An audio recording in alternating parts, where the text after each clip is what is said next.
Ndugu zangu taifa la Mungu, karibuni tutafakari masomo ya sherehe ya Pentekoste. Somo la kwanza ni kutoka kitabu cha Matendo ya Mitume sura ya 2 aya ya kwanza hadi 11.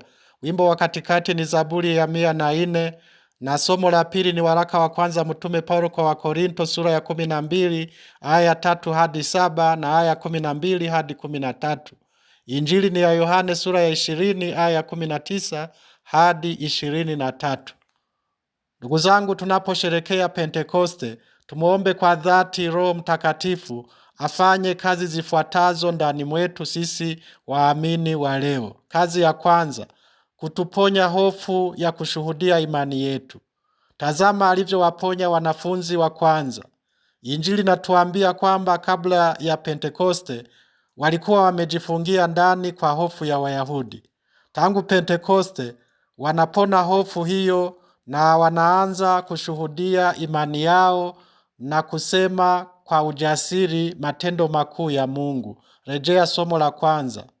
Tukipona hofu hiyo, itakuwa rahisi kushirikishana neno la Mungu hata kwenye jumuiya zetu ndogo ndogo, ambapo mara nyingi anayeongea ni yule yule, huku wengine wakipenda kukaa kimya kwa hofu.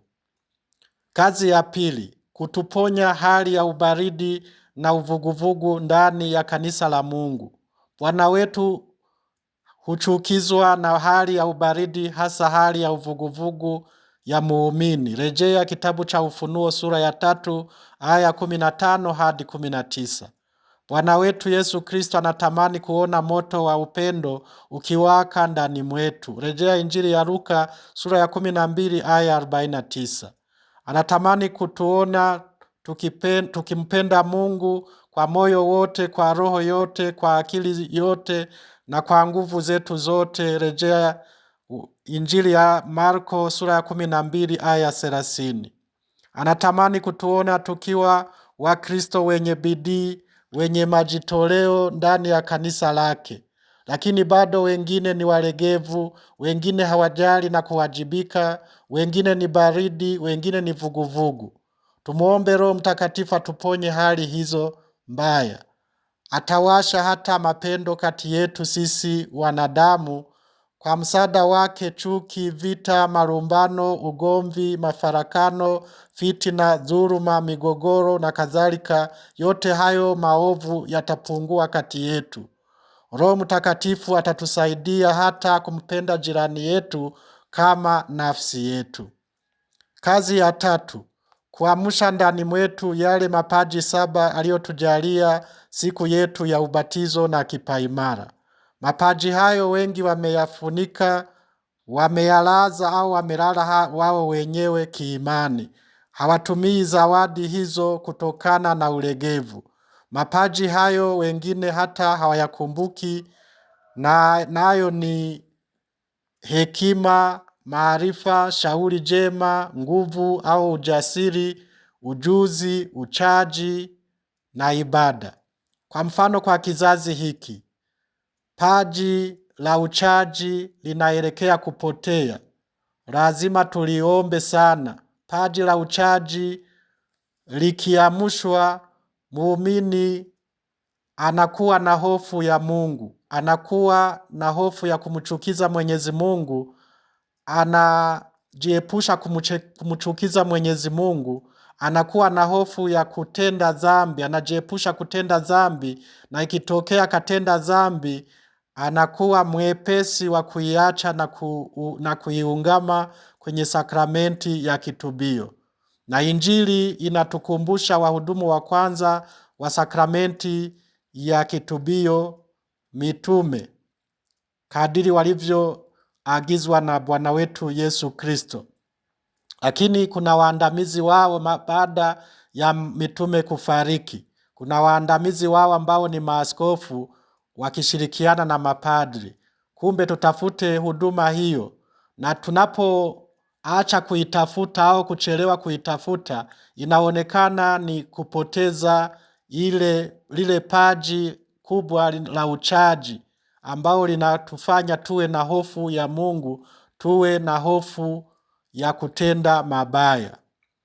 Ndugu zangu, Kazi ya nne atakayotusaidia Roho Mtakatifu tukimwalika ni kutusaidia kutumia vizuri karama mbalimbali tulizojaliwa na yeye mwenyewe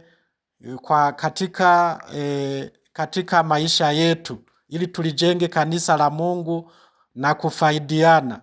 Tunaweza tukajikumbusha yale tunayosoma katika somo la pili au hata waraka wote wa kwanza wa Mtume Paulo kwa Wakorinto sura ya 12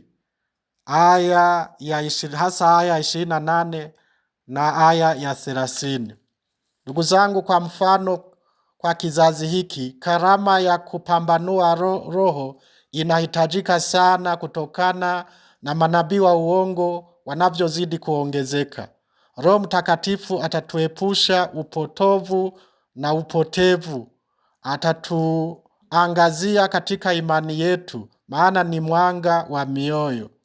Zaidi ya karama, wengine wamejaliwa kuwa na talanta mbalimbali au vipaji vidogo vidogo kama vile sanaa, mambo ya sayansi na teknolojia, mambo ya ubunifu, mambo ya ufundi, mambo ya elimu, mambo ya utandawazi, mambo ya mawasiliano ya hali ya juu, maarifa ya kufundisha, kulea watoto, kuelekeza au kuelimisha vijana, kuhamasisha, kuhuisha imani na kadhalika.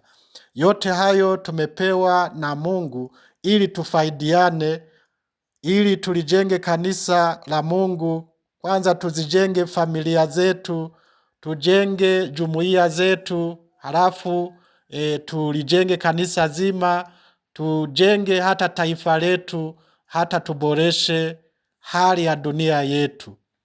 Tumuombe Roho Mtakatifu atuepushe uzembe wa kutumia zawadi zote hizo na nyinginezo. Kazi ya 5 ambayo Roho Mtakatifu atatusaidia ni tukimuita, ni kutukumbusha na kutuelewesha yote tulioambiwa na Yesu. Rejea Injili ya Yohane sura ya 14 aya 26.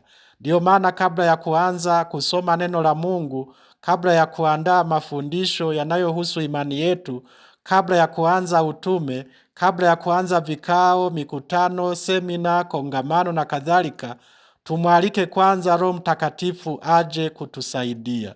Kazi ya 6, tutasaidia pia kunyosha maombi yetu kadiri ya mapenzi ya Mungu. Kwa kuwa hatujui tunavyopaswa kuomba, mwanzoni mwa sala zetu tumkaribishe Roho Mtakatifu anayetusaidia katika udhaifu wetu kwa kunyosha vizuri sala zetu, maombi yetu, masifu yetu na shukrani zetu. Rejea waraka wa Mtume Paulo kwa Warumi sura ya 8 aya 26 hadi 27. Kazi ya 7, atatutia Roho Mtakatifu tukimwalika, atatutia kwenye kweli yote. Rejea Injili ya Yohane sura ya 16 aya 13. Atatusaidia kuwa na umoja, atatuunganisha sisi waamini wote.